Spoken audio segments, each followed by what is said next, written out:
I think that's another thing that entrepreneurs don't do very well, is to monetize the time that they spend with clients and see whether they're getting enough value for that time.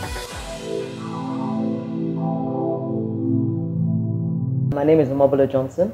I am the senior partner at TLCom Capital, which is a technology venture capital company. Prior to that, I was the pioneer minister, very proud pioneer minister of communication technology in Nigeria.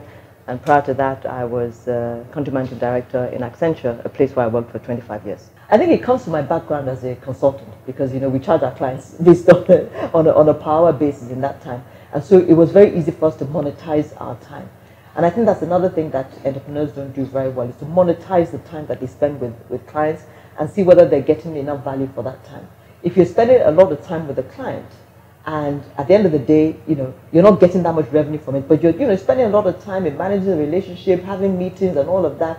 If you cost that time and you see how much you're being paid, then you can see whether this client is a loss maker, which basically means that I stopped doing that kind of work, or it could be a loss leader, where in the sense that I would do this, I know I'm not going to make money, but I'm doing this because it's going to open avenues for me in other areas. So you do that work. But again, it's something that entrepreneurs don't pay attention to. You just get this big job, and you say, oh, fantastic, I've got this big job and I'm going to do everything to make it really work.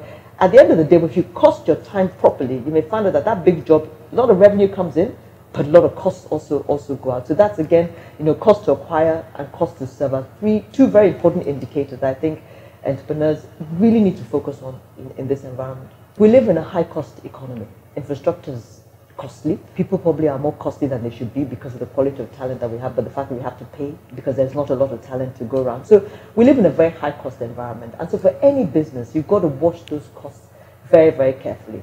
And that's because your revenue doesn't always go in that upward cycle. Like I said, it's kind of that yo-yo where, some years are good, some years are bad, until you get to that sustainable level. And so it's not something that entrepreneurs do because their eye is always on the top line, so on the revenue line. And they don't really look at their costs very well. So that's the point I was trying to make, really. And it's something that I learned even that is more important in technology, where you're trying to acquire hundreds of thousands of customers. You've got to figure out how much does it cost you to acquire a customer. If you don't know your customer acquisition cost, you can sacrifice profitability.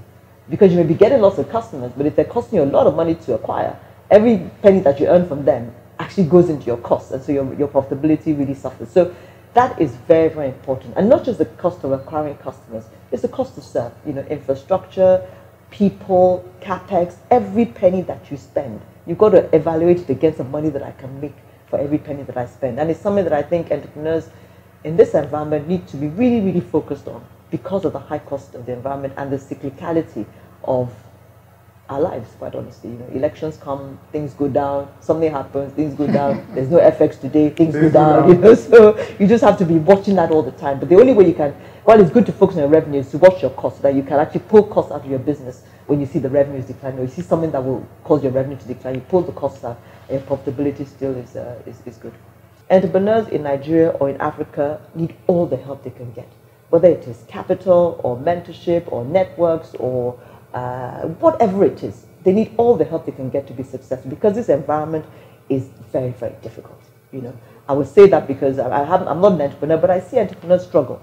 Not because they're not smart or bright or innovative or creative, but because they're swimming uphill all the time. So anything we can do to remove the obstacles from their way, to make it easier for them, and that is what also leadership is doing, I think is very commendable. Well done, Austin.